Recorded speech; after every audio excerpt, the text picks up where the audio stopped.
Magandang araw Pilipinas, narito ang pangunahing balita sa lagay ng panahon ngayong araw ng Huwebes, July 16, 2026. Bagamat wala tayong aktibong bagyo na direktang nakakaapekto sa Pilipinas ngayong araw, hindi ibig sabihin nito ay wala nang dapat bantayan.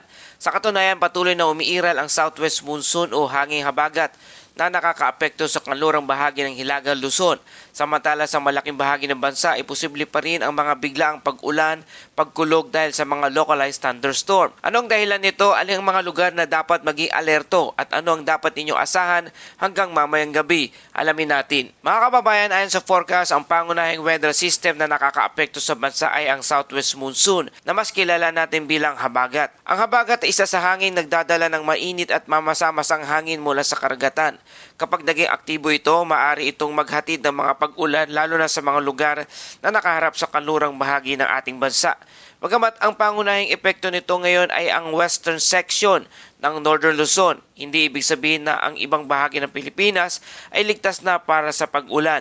Dahil sa init ng panahon at mataas na lumigbig na maaari pa rin mabuo ang mga thunderstorm sa iba't ibang lugar. Marahil ay napapansin ninyo na sa mga nakaraang araw ay maaraw ang umaga ngunit bigla namang bumubuhos ang malakas na pag-ulan pagsapit ng hapon o gabi.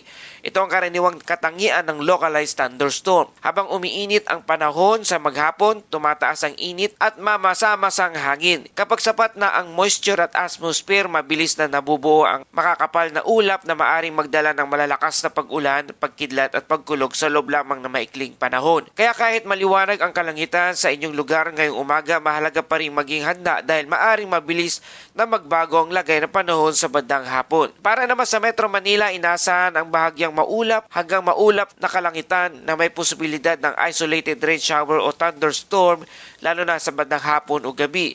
Bagamat hindi inaasahang maghapong pag-ulan kapag nabuo ang isang thunderstorm, maaari itong magdala ng malakas na pagbuhos ng ulan sa maikling panahon. Kaya kung kayo ay may planong bumiyahe mamayang hapon, mabuting magdala ng payong, kapote at maglaan ng dagdag na oras sa paglalakbay. Sa Hilagang Luzon, lalo na sa mga kanlurang bahagi, patuloy na mararamdaman ang impluensya ng habagat. Maaari magkaroon ng mga pag-ulan depende sa paggalaw ng rain clouds na dala ng hanging habagat. Sa iba pang bahagi ng Luzon, posible rin ang mga localized thunderstorm.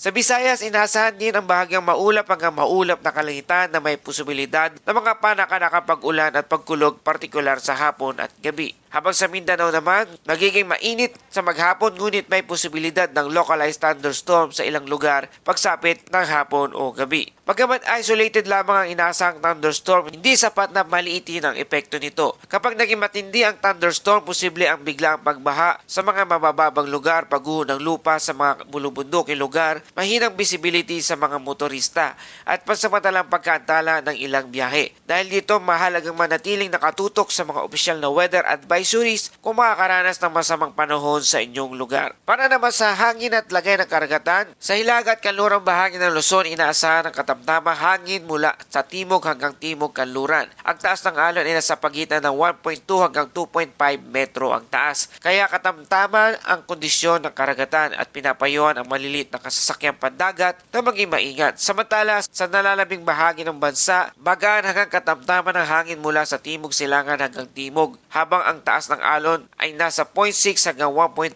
metro. Ang taas is light hanggang moderate ang kondisyon ng karagatan. Para naman sa ating temperatura, sa nakalipas ng 24 na oras na itala ang pinakamababang temperatura na 24.2 degrees Celsius bandang alas 5 ng umaga. Samantala, umabot naman sa 33.3 degrees Celsius ang pinakamataas na temperatura bandang alas 2 ng hapon. Ipinapakita nito na nananatiling mainit ang panahon sa maghapon, kaya mahalagang uminom ng sapat na tubig at iwasan ang matagal na pagbibilad sa araw. Mga kababayan, sa mga susunod 24 na oras, ang pangunahing babatayan ay kung magpapatuloy ang impluwensya ng habagat sa kanlurang bahagi ng Hilagang Luzon at kung saan mabubuo ang mga localized thunderstorm. Tandaan ang mga thunderstorm ay maaring mabuo ng mabilis at magbago ng lagay ng panahon sa loob lamang ng ilang minuto. Kaya mahalagang patuloy na subaybayan ang mga official weather updates. Bago tayo magtapos, narito ang ilang paalala. Kung makarinig kayo ng kulog, humanap agad ng ligtas na masisilungan. Iwasan ang pagtawid sa mga kalsadang binabaha.